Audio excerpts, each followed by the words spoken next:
I don't normally record live on my when I'm streaming on Twitch, so there's gonna be I'm gonna have some like awkward pauses and stuff. I'm doing it already. Okay, hey guys, what's up? So we're gonna be basically going over the first few days in retrospect, looking at the 3 decks that we submitted, built by me, Precipic and Nib, thinking about what is good in them, what is bad, what we were right about, what we were wrong about. I went into the game launch basically thinking that we would have a meta with like Shadow Isles, is very good.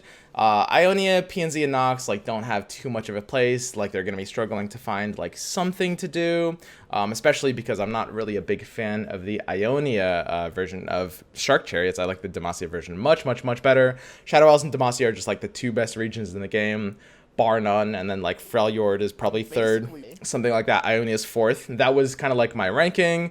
There's been a lot of obviously, now that we have a meta, we're actually able to see what's right and what's wrong and how everything is going to play out. First things first, let's go ahead and break it down deck by deck. So this is Dawn Spiders. This was one of the 3 decks I posted, and basically this is a very powerful deck. It's done very well early. It has a pretty high win rate. It's it's kind of just a very proactive early days deck. It's like the definition of an early days deck, which is to say it's a meta deck, right? Which is able to exist in a meta that's not very chaotic, right? It's a point slam deck, effectively. You're generating a lot of proactive value and just rushing a lot of unoptimized lists down. But in reality, it will probably stabilize to be a more so it's a tier 2 or weaker list. It won't be tier 1 long term, right? It will have some counters in the form of some elusive stuff, some control stuff as well. It's not really versatile enough. The additions of Detain helped it quite a bit, but it still lacks the versatility that you need to be a long-term tier 1 deck. So I would say Dawn Spiders ends up probably the weakest of the 3 decks that we originally submitted. Ultimate Control is the second most common one, and this one's still a bit of a question mark. Control as a list is, we don't know. Control is always kind of a development on top of the meta, right? It's almost a parasite to the meta, if you will. Basically, we have no idea how good Control is until we know what the rest of the meta looks like, because Control is the one that's kind of reactive to the meta, and it will largely depend on how fast the aggro decks are playing, what style they are playing, right? So this one's definitely hard to say. It could very easily be tier 1. It's a very solid list, but it's not this one is the one out of all of them that is just too early to say, basically, but it's still doing very well. Then there's Great White Sharks, another bit of a question mark. This one not for reasons of control, but simply because not a lot of people have been able to craft this list yet. Lucian is proving to be a powerful aggro tool, and basically the idea behind this list is you're abusing Shark Chariots. Like I said, I think that Demacia and Shadow Isles are probably the 2 strongest regions in the game, and the idea of Chariot Rush aggro is one of the ways to play them. You'll have noticed two of the 3 decks were running both Demacia and Shadow Isles, right? So Great White Sharks is pretty powerful. I'm planning on actually making this later today so that we can see how good this ends up being. But this is a deck that is probably on par with this Precipic version aggro for elusive. Okay, so these, now I'll show you a couple of decks that weren't built might be. This is the Precipic's version of Ionia, Demacia, kind of basically elusive buff, right? And this is where Ionia has kind of found its niche in the meta. I think that the overall assertion that Ionia, Nox, and PNZ are kind of very confused and will have a hard time performing is still generally proving correct. But this one archetype in Ionia, the ability for elusives, specifically elusives built in the right way to perform, I think is very powerful. I think this is definitely going to be a high tier deck, at least tier 2, could be tier 1. It's really hard to say at this point looking forward, but basically the idea is you buff your elusives outside of ranges of things. We're even using broad hand buff tools like Green Glade Elder, which is a card that I previously didn't have a lot of respect for, but The idea being, if you buff your elusives outside of removal range, because in this game there's almost nothing that can deal 4 damage. So once you buff an elusive to 4 or sometimes even 5 health, it becomes effectively unkillable, and that's really, really, really powerful, right? Like there's some like you can sink 2 challengers into it, and there's there are a couple of cards that can deal with it, but they're very fringe cards, and they usually exist in weaker archetypes as well. So the ability to just like buff the elusives, race down your opponent really, really fast is super, super powerful. This is a very, very strong deck that Ionia has found a place to hit. I'm still personally not a fan of Ionia in like Shark Chariots, but this is a great deck. It also manages to use Deny very well, because Deny is like, I think a lot of people have this misconception about Deny that it's like a control-y card. Deny is a card that like, you can run this in control. Like it does have some aspects that synergize with control for sure. But Ionia is more of an aggro region, and Deny is fundamentally an aggro card because, once you've developed a board state, so like think about it. Deny stops spells, right? And spells, the average spell in the game, especially like the denial ones, the non-burst ones, are going to be ones that impact your board state in a negative way, which is to say like board wipes, right? That is what Deny is, because it can't counter units. It's not the same as like a counter spell in Magic. So Deny is a very, very aggressive card. It's when you own the board and your opponent's trying to wipe it and you're protecting your own board with Deny, right? So even though you're interacting with your opponent in that way, it's like an aggro card or an aggro mid-range card.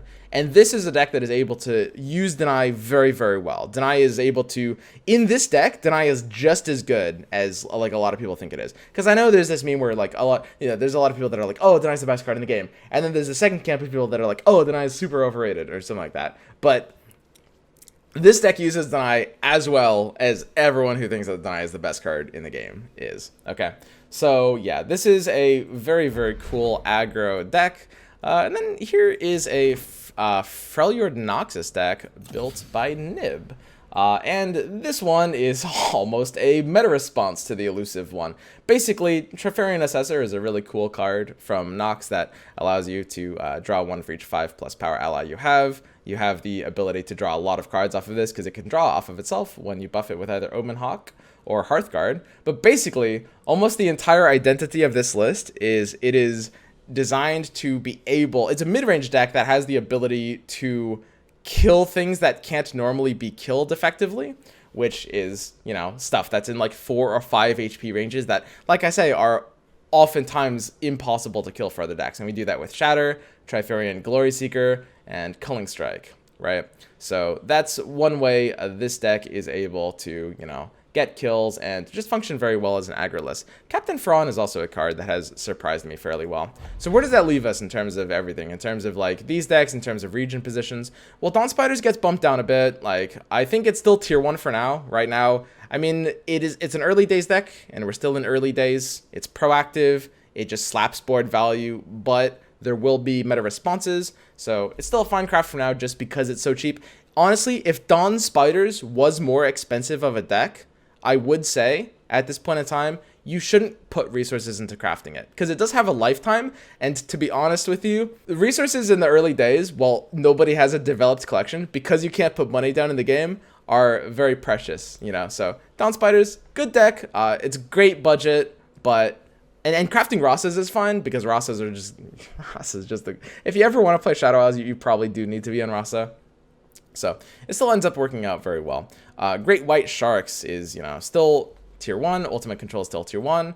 And the Precipic version is probably the stronger out of these two, I would say, although Nib will end up countering it. So this is a super powerful tier 1 deck as well. And in terms of like region rankings, Shadow Isles and Demacia are still top dogs. I would say Ionia has impressed me just with this one archetype. I'm not ready to bow down to Ionia yet. I do think Ionia is fairly lacking in a lot of ways, but elusive, specifically like elusive hand buff aggro, not just normal elusive, but the ability to buff them out of removal range and basically just jam everything into the opponent's face when built efficiently is a super scary deck. So that is one deck, one archetype that Ionia has found a major place in terms of like a competitive environment, right? So Ionia is maybe a bit weaker than Freljord, so maybe, it depends how you rank things, because I think Ionia is very good at doing that one thing, and maybe stronger than Freljord at doing that one thing, but Freljord is still a little bit more versatile. And Noxus and PNZ are still a little bit looking for a home. So overall, not too much has changed. Shadow Isles is definitely not having as much competition. Shadow Isles is definitely having more competition than I originally expected, which, you know, is the case for a lot of people. That's something that I was definitely very, very worried that Shadow Isles would be, like, all over tier 1. And it looks like there's more diversity than that. So I'm very happy I was wrong about that. I do think they're still very powerful. I do think they are still the strongest region in the game. Although, honestly, you definitely could make an argument it's Demacia. Like, it's not impossible. But, yeah, so Shadow Isles ends up being probably fine. We'll have to see, you know, how that goes out. I don't expect it's going to be super, super unhealthy. But still a super powerful region nonetheless. And in terms of, you know, any random cards that happened to impress me, or, you know, maybe I've lowered my rating on, well, I already mentioned that Fron and Elder have done pretty well. But I will say one card that has really, really, really unimpressed me is Zed. Zed is a card that me and a lot of people were really, really, really liking. And he still fits into some decks. But in this deck, this version, by the way, Precipic was saying that he literally was... He wanted to cut Zed. This is supposed to be a third Silverwing Scout, but he didn't have the common wild card. So he couldn't submit it without Zed. So, and that's crazy. Look, it's a hand buff aggro deck, guys. It's a hand buff aggro deck. And that's... and Zed is looking at as a cut. And the reason for that is because you would always just rather buff an elusive, because the ability to buff elusives, especially outside of kill range, is really, really, really, really important. But in terms of Zed and what he accomplishes, he puts out a tiny bit of pressure, you know, but he's very, very easy to remove. There's bigger priorities for this kind of list. You know, you still do run him in like a lot of Freljord, like mid-rangey kind of versions, like Freljord hand buff sort of stuff maybe. But he definitely has been lowered on my score sheet. I had him at a 10 earlier.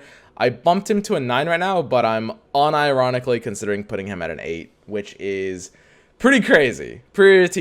All right. So that is my kind of overall like early days impressions where we're at. I haven't seen a ton of like crazy decks that I've seen that have really just blown me away. I would say that the elusive one here is the one that I've seen that like that wasn't on my radar like 6 days ago. That has impressed me. I've seen a lot of new decks, but none of them have really that wow factor so far, except for this one. Is probably the biggest one. And I do think that some kind of like mid-range deck within Freljord is going to emerge. I'm not sure if it runs Noxus, but I do definitely like the idea of like the best mid-range Freljord concept. Maybe it runs Demacia. Alright guys, that's it. That's my kind of early days meta, I don't even want to say meta report, more like meta impressions, right? In terms of, you know, what I was right about, what I was wrong about, what has really, really impressed me. And we are going to, today we'll play Great White Sharks and we'll see exactly how this works.